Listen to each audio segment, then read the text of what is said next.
All right. What's up, everybody? Ricardo here.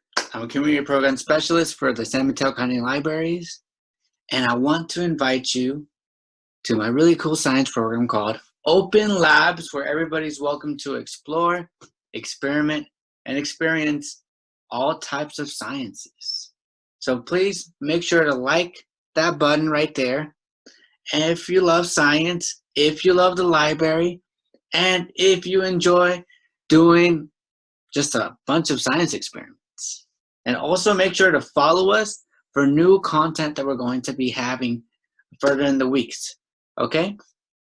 So let's begin. Let's start because we don't have that much time actually, because we're going to be doing 3 chemistry experiments. Yep, you already know 3 chemistry experiments, and they'll involve some really fun explosions, from small explosions to pretty large explosions. Well, since I'm in my room, I don't know how large I can do it, and I don't want to get too messy, but we'll see what we're gonna do. It's always a surprise when I do these type of videos.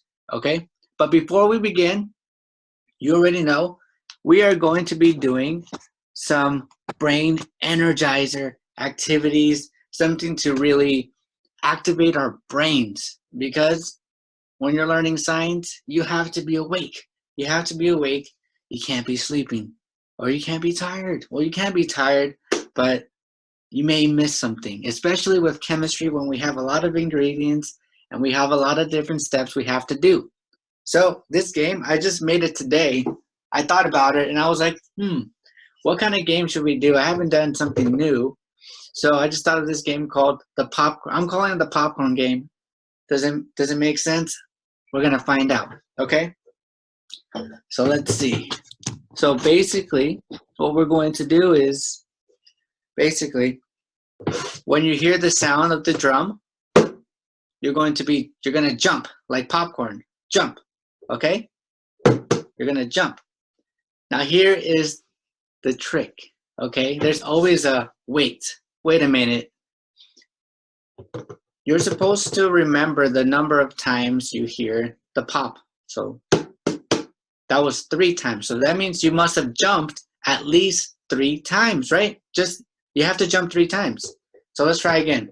1, 2, 3, 4, 5. You're supposed to jump 5 times. Okay, now when I'm doing this, when we're actually playing the game, I'm not going to tell you how many times. I'm not going to say 1, 2, 3. You're supposed to hear the sound, and you're supposed to jump with the sound. And then you're supposed to think about, wait, how many jumps did I do? So your brain is trying to keep track of all of that movement, the sound, your body's trying to jump, and you're also trying to think about how many times, and you're supposed to remember. So there's all these different processes happening at the same time. So we're going to see how well you can remember how many times you will be jumping. Okay? So here is an example. Let's do a practice round. Okay, I'm not going to say the numbers. I'm going to say how much times I tap the drum, so that maybe we can match. And if we match, then you won the game. And if we didn't match, then we got to try again. Okay? So let's do a practice round right now. Okay? Ready, set, go. How many jumps was that? How many taps was that? Sound like 5, right? So you must have jumped 5 times. Okay? Let's try it again. How many times was that? 3 times. 3 times. Okay, let's try it one more time. Okay, that was 10 jumps. You must have jumped 10 times. Okay, so that was a practice round. And I think we're ready to do 3 more rounds of this, but we're going to do it for real. Okay, no more practice. Let's see how you do. Are you ready? Okay, 3, 2, and 1.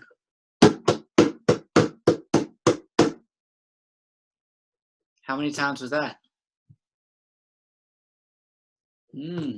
Try again.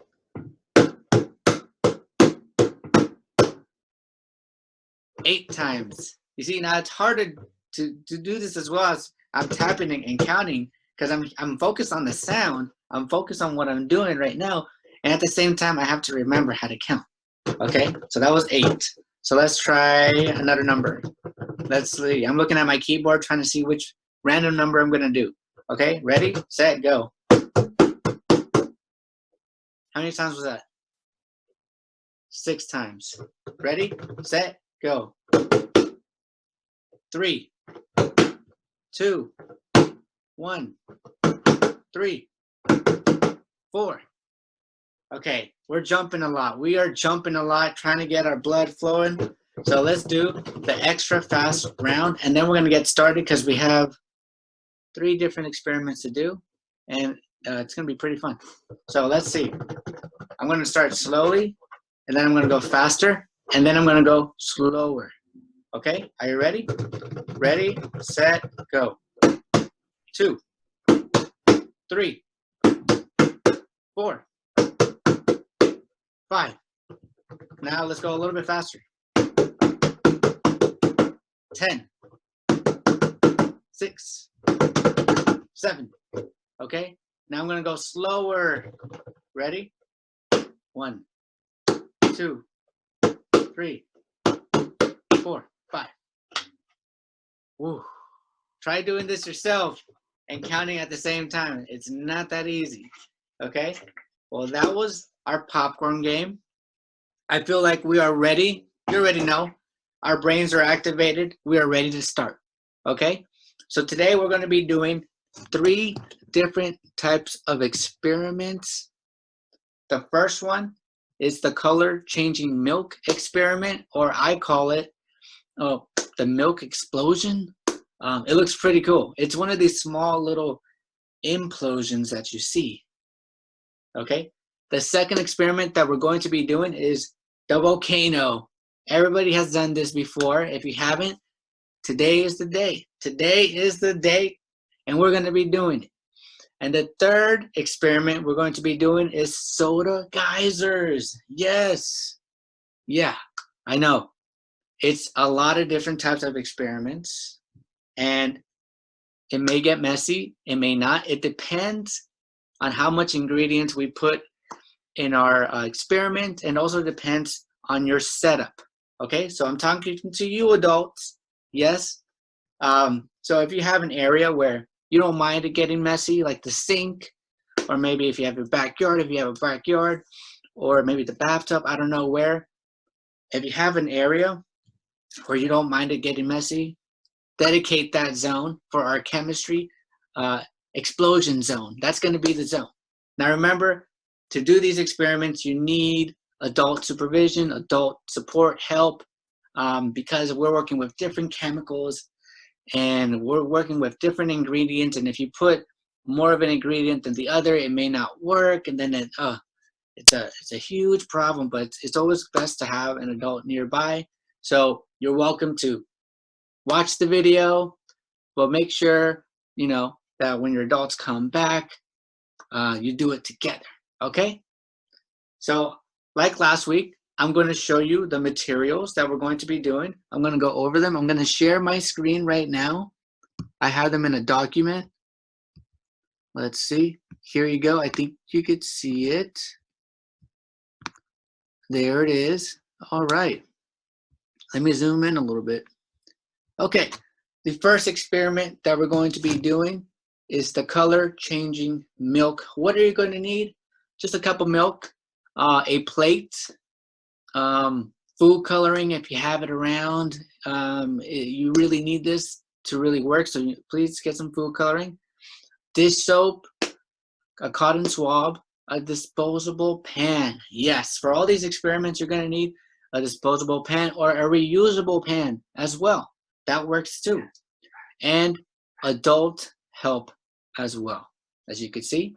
Now remember, you can always pause this video or take a picture or write it down if you just want to practice, or maybe you're making a science open labs journal where you're writing all these ingredients down and writing what we're doing. That's actually pretty great to do, because then you'll have a list by the end of summer of every type of experiment we're going to be doing. Okay, so let me go down And this is the materials and ingredients we're going to need for the volcanoes, okay? So we have an empty water bottle, half a cup of white vinegar, food coloring, 5 tablespoons of baking soda, a disposable pan, safety goggles, because we're gonna need some safety goggles, and adult help. Yes, adult help. And I don't know if you heard my dog in the background, but he was barking. He was barking a lot, okay? And then we have soda geysers. Yep, all you're gonna need is Mentos, diet soda, and a disposable pan or a reusable pan. And an empty water bottle. You're gonna need that. A lot of people do this last experiment just using the soda bottle, and it's already full with soda. You can do that, but it's going to be an out of control experiment. So you're welcome to do that. I'm gonna show you where I'm gonna put the soda in one of my flasks, and then you're gonna see the slow explosion going upwards, okay? Just so that it doesn't go everywhere, because I'm in my room right now, and typically when you put a lot of Mentos in the soda, it's gonna go up. So right now, I'm not gonna do that, okay? So I'm going to give you about 3 to 5 minutes to gather these materials. For those who already have these materials, just hold on. We're gonna be doing this together. But for right now, let me just change my screen back. Let's stop the share, and then I'm back. Okay, so I'm gonna give you about 3 to 5 minutes. Get your materials, use this time for snack time or for bathroom time as well. And I'm gonna just show you really quickly some of my, I may just show you 1 or 2 plants this time, because I just wanna get started with this already. Okay, so please gather your materials, and then I'm gonna show you some really cool plants, 2 different ones. Hopefully I'm not showing you the same ones. I don't think I am, but here it is. What do we have? This is a Mcauley Philodendron, and the philodendrons, they're aeroids. Basically, they like to climb on trees. They're not really familiar with the dirt. They love to climb on trees, but they're planted in the dirt. But as they mature, they grow up on trees, and they're really beautiful, and they get bigger. This one's a baby one. And any philodendron that you have in your home likes low light, doesn't like direct sun. The leaves will get burned, and it doesn't like to be watered every week. I would say every 2 weeks, or when the soil is completely dry, I would water these ones. Okay. Now, what else do I have here? This is the Calathea zebrina. Look at that. Now, this is real tropical. They're hard to take care of, I will admit, and they need to be watered once a month, and I would say low light would be best for them. They do like a lot of humidity. That's the sort of temperature in your room with the air moisture. So in a bathroom would be great. You know, the steam is everywhere. This would be a great plant for the bathroom. Okay, so let's see. I think we're ready to go. So we're going to start with our first experiment that we have for today. So let me get my, let's see, what can I use to show you? Yeah, well, I don't have a plate, but I do have this saucer. I'm going to pour, and I think this is better to show you, because you're actually going to see the reactions a little bit better. We're going to be doing the color changing milk experiment. So I have my milk right here. I have my food coloring right here as well. Let's try 4. I have my dish soap that you're going to need, and you're going to need a cotton swab. Okay, so I'm going to pour it in here like so. Look at that, it's filling up all the way. Not all the way, because then it's going to tip over. And then to show you the actual color changing, I may have to cover the light so you can see it a little bit better. Let's see. Let's experiment with light. This wasn't a light experiment, but let's see. Yeah, you can see it a little bit better. Okay, so right now it's a little bit bright. So I'm going to be dropping my food coloring right here. 1, 2, 3 drops, or maybe 5. Okay, and then I'm going to drop my orange food coloring right here. And you want to have them opposite towards each other. You don't want to mix them just yet. You want to keep them separated for now. Maybe 5 or 10 drops. I'm going to do 5 drops. And then the red one right here. Add a little bit more. Okay? And now I have them right here. And now we're going to put some dish soap on my cotton swab. There you go. Whoa. Look at that. Okay, I'm going to leave this right. No, I'll just show you right now. Then, with the one that doesn't have soap, this one doesn't have any soap. I didn't put any dish soap. We're going to touch it. Does anything happen? Nothing's happening. What happens when you put the dish soap? Are you ready for this? Did you see that? Whoa, what is going on there? Look at that. Just an explosion of colors. You are making art right here with science. What is going on here? A lot of people are asking, well, what's going on? Well, you know, you have basically some fat molecules from the milk, and dish soap has some oil molecules. And when they mix together, right, they don't really mix that well. What the dish soap does is it breaks down some of the fat molecules and it removes it when it touches it. And so what you're seeing here is an invisible chemical reaction. Well, not quite invisible because we added food coloring, and the food coloring allows us to see how the dish soap makes the fat molecules move around, right? And so this is pretty much the color changing experiment with milk, and it's pretty good. It's pretty fun. I could be doing this forever. You can just add more food coloring, add some more dish soap, and then see what happens. But we have to move on to our next experiment, which is the volcano experiment. And that's pretty fun to do. So I'm going to set this aside over here. Well, actually, I have a pan.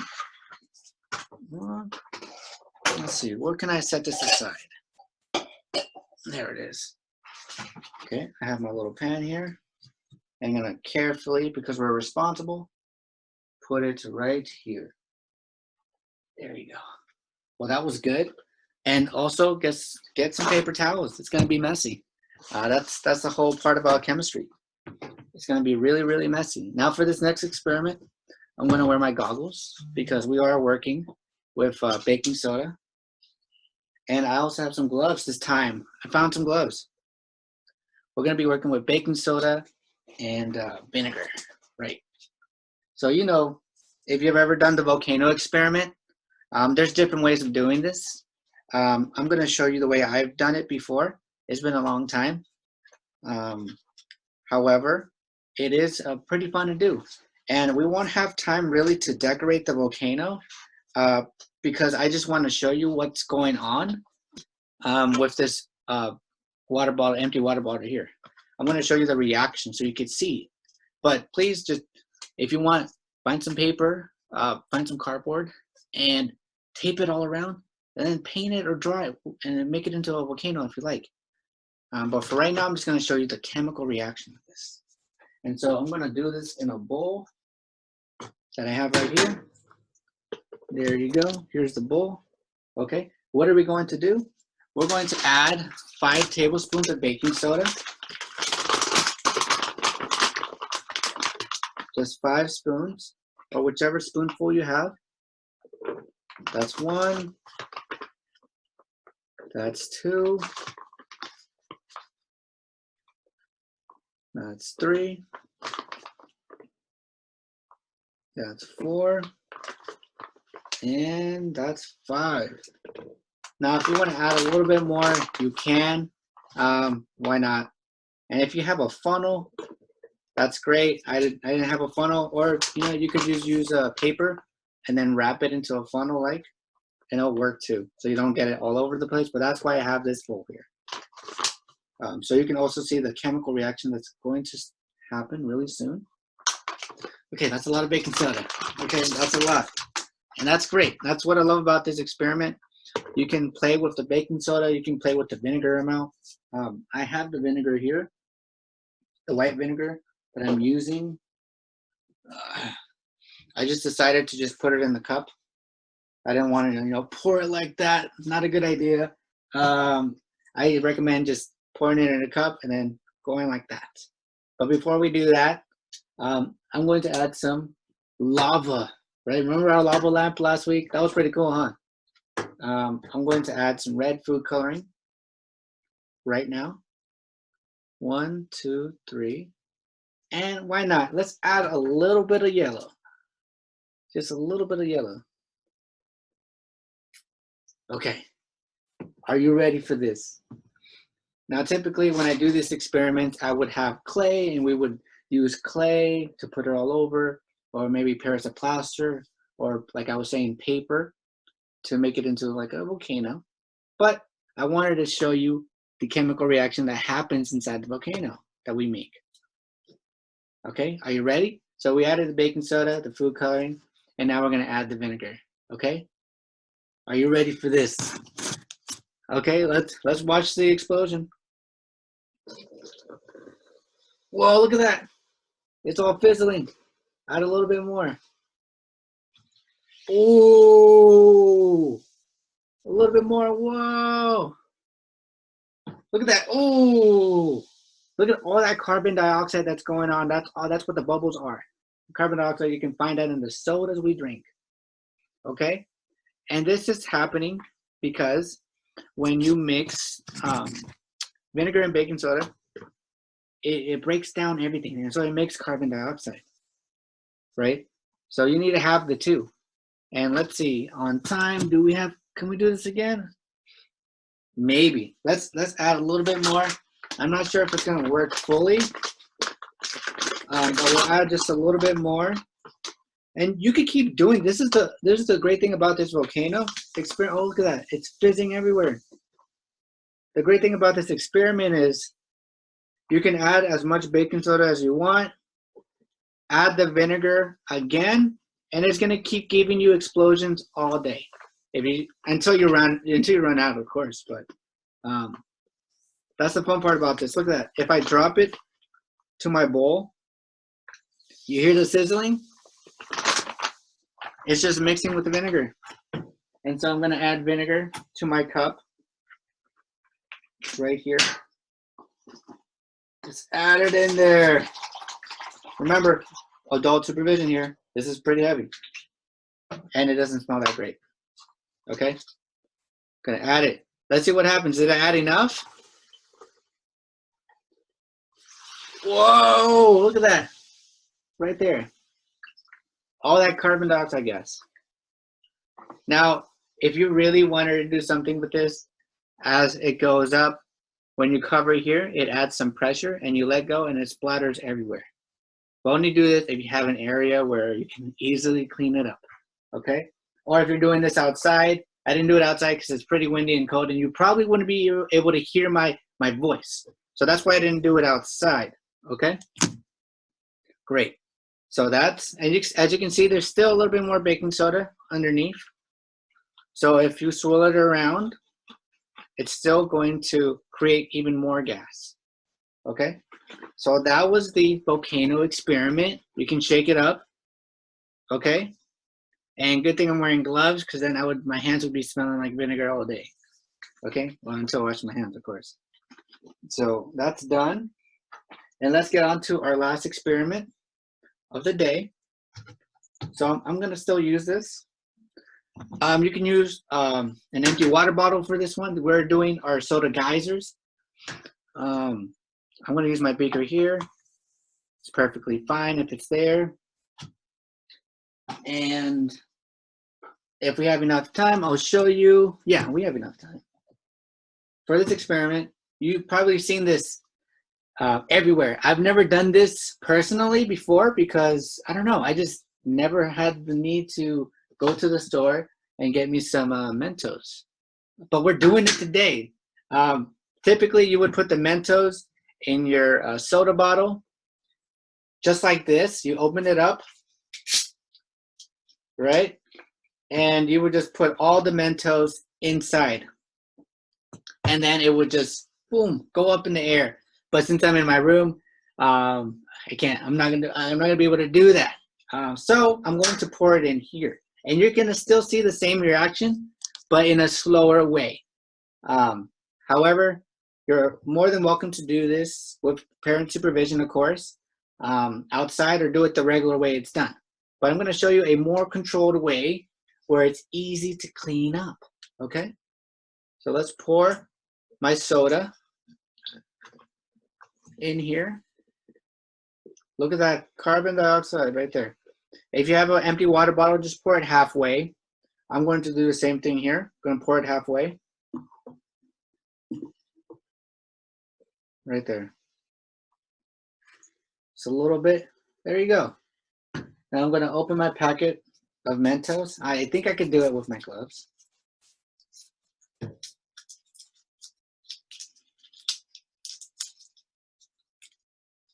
Okay. It's kind of hard doing it with the gloves, so you may want to do this before.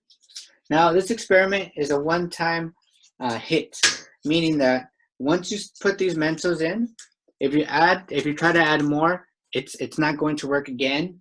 That's why I like the Volcano experiment, because we can keep adding baking soda and vinegar, and it'll keep doing this. But this is a one-time thing, because once it uses the carbon inside, it doesn't create any more. It actually uses all the carbon dioxide gas that we have in here. So we're going to do this. I'm going to do this slowly, okay? I've never done this, and I don't know what's going to happen, okay? So let's try this out. Let's see how it goes. Ready? 1, 2, 3, 4, 5, 6. Oh, whoa! Look at that. That was very anticlimactic. But if I were to add everything, right here, let me show you the reason why I was saying there's going to be no more gases coming up. Look at that. All that carbon dioxide gas was already used. It's already used, so we can't do that explosion again. But no worries. I'm going to drop it in here, and I'm going to add more. Look at that. Whoa, what's going on there? And let's see. Let's add a little bit more. And this time I may go all the way. I don't know. Yeah, I don't know how high this is going to be. Look at that. Look at that. You keep adding. Why is that happening? Well, remember, there was still carbon dioxide gas, and usually that sinks to the bottom of our bottle.